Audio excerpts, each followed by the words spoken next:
It looks a little more interesting than the others, the previous ones. And if we look at these different prototypes, so prototypes are the ones with the positive values. So we see, like here maybe. Do you see this? What is the prototype here? Does somebody have a guess? Not Jason. It's Guido's hexachord. There we have one semitone, and so this is now the one based on C sharp, is maybe not the easiest one. Let me go to the next slide. Here we see the one going from C. Or in between the hexachords, you will see in the phase that the keys go up and down. So in between you have pentatonic scales which pass through the hexachords. And finally, we only have to look at 6 of the coefficients. The 0 one is the less interesting one. All the nodes have the same energy. And the complementary ones add up so that they have the same, on the real numbers, on the real part, they have the same behavior. So we have just to look at the first 6 coefficients, and the 6 partial features the whole thing. So, additive synthesis. So now I show you here all the 12 partials of a single node. I think it's the node D, which you can see, I guess, here with this phase. So the decision is, so we have the piano to see the notes, to see which notes have more energy or less energy. Then we see the range, the possible range of the phase of that partial, and then the yellow one shows the actual phase within this range. So here, I think here we can see that in the first partial we can see that this is actually the node D, and here we have the additive synthesis of this, and it's in terms of this continuous position. Oh no, you don't see that. Maybe you can finally raise.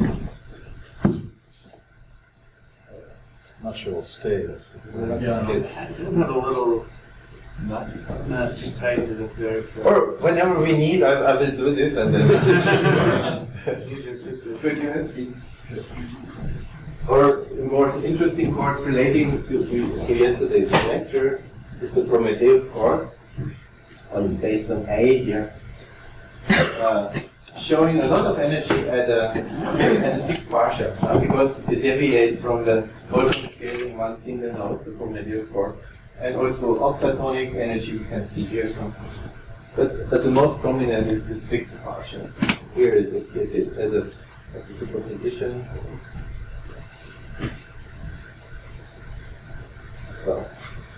So far, just chords being synthesized by these partial chords.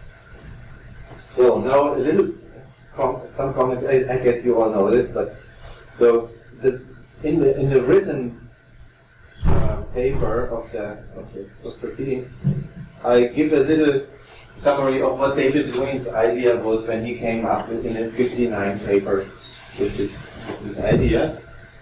And then it took like 40 years or so until Ian Quinn took it up again, or even David Duane in his second paper, and investigating the Fourier balances, so how chords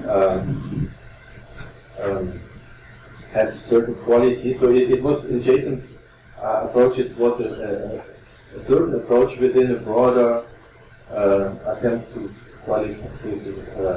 characterize chord qualities, and the Fourier was one of these.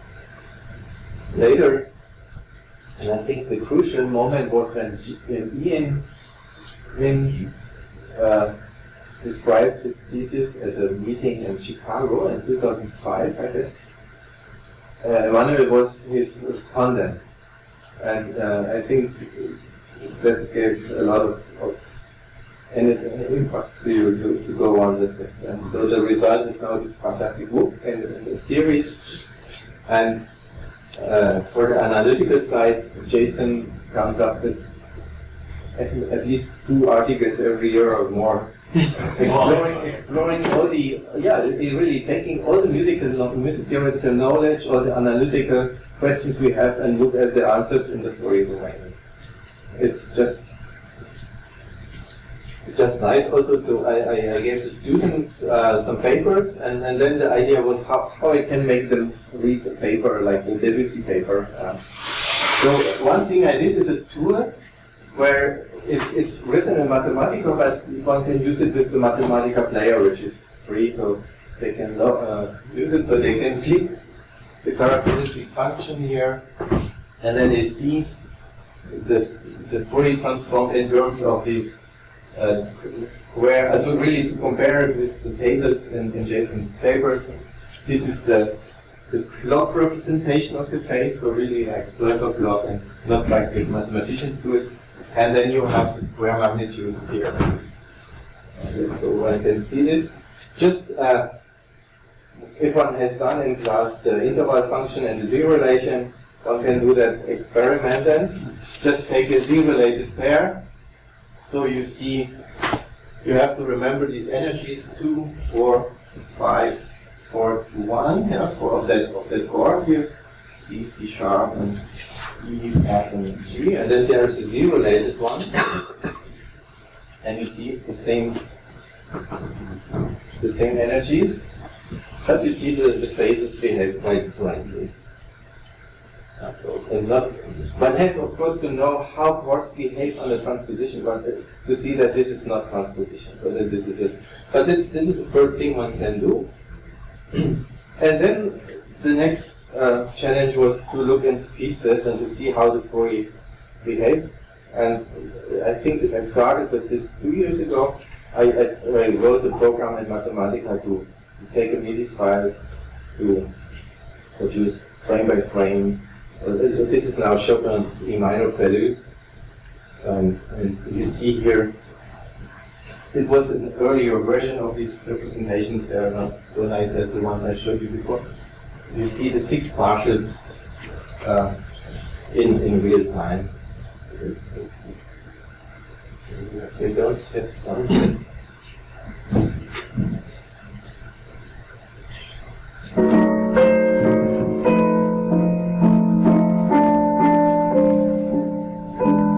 The ones with the most energy, they are supposed to flash. So we should change color according to who's has most energy. So this is a kind of smooth version of the pitch class. I think it's coming for a second. So this is the MIDI. So you see the MIDI representation pianola. This is projection to C12, to the chromatic space, but so to say, I gave a fade in and fade off to every note, so this is a parameter I can change. This is quite a big window size, but still the left hand, you see them jumping up and down. So, and then you see the 6 partials, and here you see the Fourier transform with the magnitude. But that is I don't want to go into details now here, but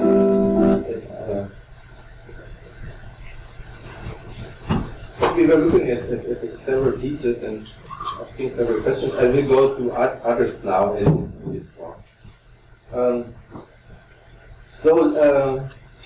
Let's look at, I think the most prominent example to look at the 5th coefficient is the famous Guido's Ode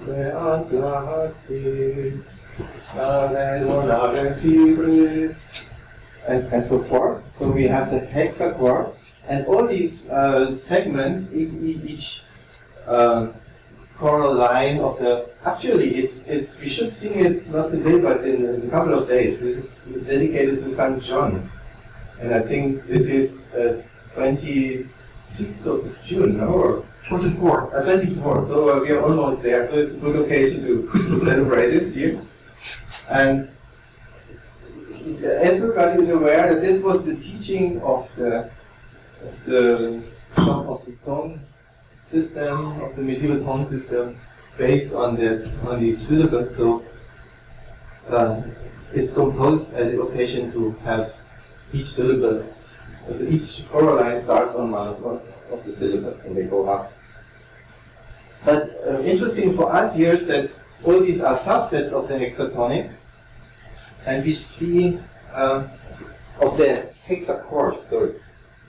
And for example, the first one here, let me show it like this, features just the lower tetrachord, no? The C, E, F. And so we see that there is some energy here and some phase, and but it's funny that the F has more energy than here and than the E, but that is related to the missing note. So we always compare the chord with this complete hexachord. Now we have only 3 notes. Now the E has more energy. Huh? You see that there's a change between them. So we have tiny deviations in the phase and the energy if we go through these subsets of the hexachord. Now we have five notes. Huh? So now the F again gets more momentum here, more energy, and so forth. So now we get up to the note A, and then again, then now the upper 3 notes, F, G, A, and again the 5 notes, pentachord, and finally again the whole hexachord.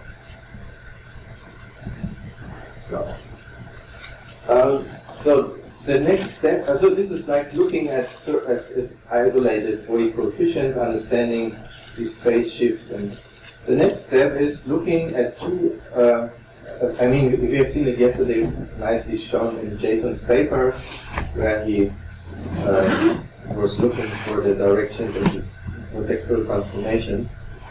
So one can put 2 coefficients and get a 2-dimensional space. So I do this now with 2 compositions. Bach's first prelude in C major, and then there's Scriabin prelude. We all know this. So I'm looking at the first 8 chords, and I show you this rectangular square fundamental domain of which is actually the torus. One can change in this tool which I made for a student, also one can change the coordinates, which should be in the center. And we are looking here at phases 4 and 5, so octatonic and diatonic. And we go chord by chord. The point is, so to say, the phase coordinates, and I use a rectangle to show how much energy is in these 2 coefficients. So if it's very flat and wide in the horizontal, then the 4th coefficient has more energy. If it's more stretched out in the horizontal, the 5th has more energy. Actually, Jason made a nice suggestion to have a sharp representation if there's much energy and a more blurred one if it's. So I promise to change this sometime, but I guess the world. So we go and just go through this trajectory, and of course one could look at the details. What is nice to observe here that this is very stable in the diatonic domain. So we are in C major, and so we are going just. And actually, the phase, the note which is featured here is D, which is the center of the C major diatonic collection. That's what the symmetry sign. And so we move along. So the chords, so to say, parameterized, the harmony is parameterized here by the 4th coefficient. There are lots of 7th chords, so the 4th coefficient makes sense here. But the diatonic is quite stable. Here's the whole piece. Same. There's this diminished. Anyway, so and then I also have I look at the phases 3 and 5. So triadic versus versus diatonic, and the behavior is quite similar. So we stay in a rather thin range here, but the harmony moves around. And one of Jason's brilliant ideas is how we can generalize tonality in this Fourier world. If tonality means that there's one coefficient which, so to say, is static, which gives us the orientation, and the other one is changing, then we could imagine other tonalities where the roles change. And in a nice exemplification, Jason has argued about this in the connection with the Davis paper, for example. And a quite strikingly simple example is, this is valued by Gerwin. I think it's the second one of this last cycle of. It has already, if you look at it, it has a kind of octatonic flavor because we have this tritone related fifth, which puts octatonic into the focus. But the whole piece behaves quite nicely. Let me just play some.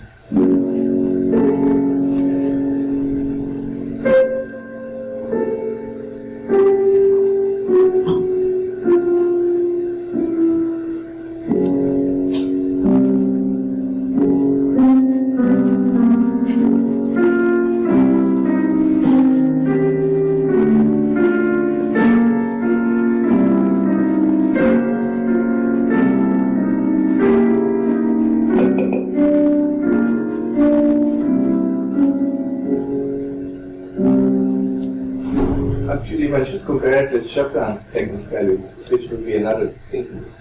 But here, so look at the trajectory. It behaves quite dually to the Bach value. No, we have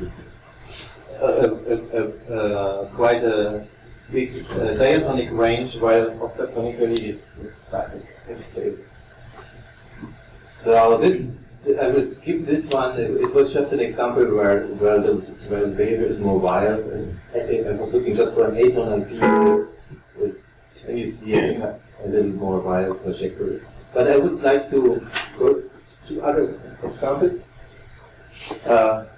Cliff has this nice analysis of Skervin's Opus 6593, where he says that the harmony moves in this range between the whole tone world and the octatonic world. So the vocabulary kind of is, he has this split voice leadings close to the acoustic scales, subsets of these acoustic scales, continuous chord, and so on. And it would be interesting to see how this behaves. And of course one would look then at the fourth and the sixth coefficients. But these are quite poor themselves, so because we have only, so there are, we have only one partial which has all the energy. So but the acoustics, so this is the analysis of the whole tone scale, the even one, and this is the odd one. The acoustic scales have also vanishing coefficients. The second one vanishes, but they are more rich. So you have energy here in the fourth partial and also in the sixth partial, but also in the fifth. So yes. So I'm looking at now at this piece as it. I think there are clear segments where one can put notes together, like 2-bar passages and so. I think I have kind of. I think this is the whole piece. It's supposed to be a movie, so I have to stop it. But what you see here is that one whole tone collection is quite prominent, and the other is touched only several times. And along the octatonic scale, you have various phases. If you look at a single notes, there are only 3 possible phases, I guess, no, 4. The octatonic, and the fourth coefficient, they can have only 3 different phases. But all the chords, they are richer, of course, you have more phases, and so you see some of these phases exemplified here along this line. So I thought, I just want to show that this analysis by Cliff Callender is nicely mapped on this 4/6 space here. So the last point I want to make is to compare a real musical recording, so to say, it's a transcription of Monks from Midnight, and compare it with the harmonies. So look at tiny, so to say, windows going through the real music, and look at the harmonies at the same time. So that's I skipped the introduction. This is just 8 bars of the first 8 bars.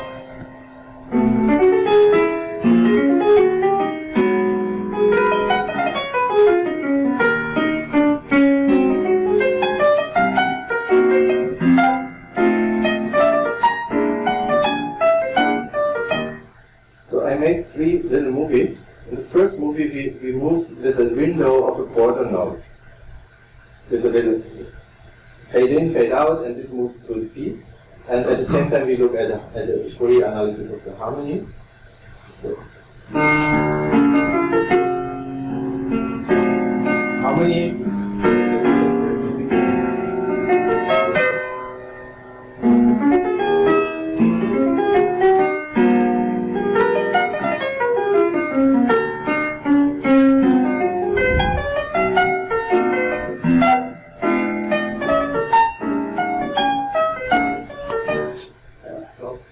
It's quite robust. No?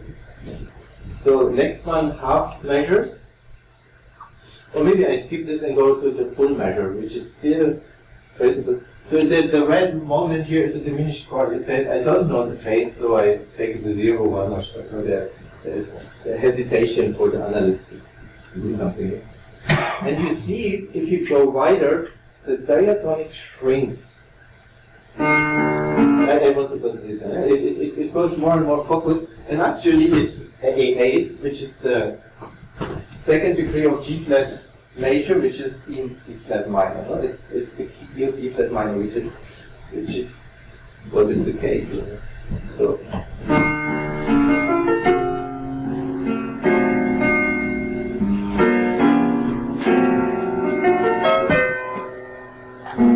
This is the nice E minor second chord harmony.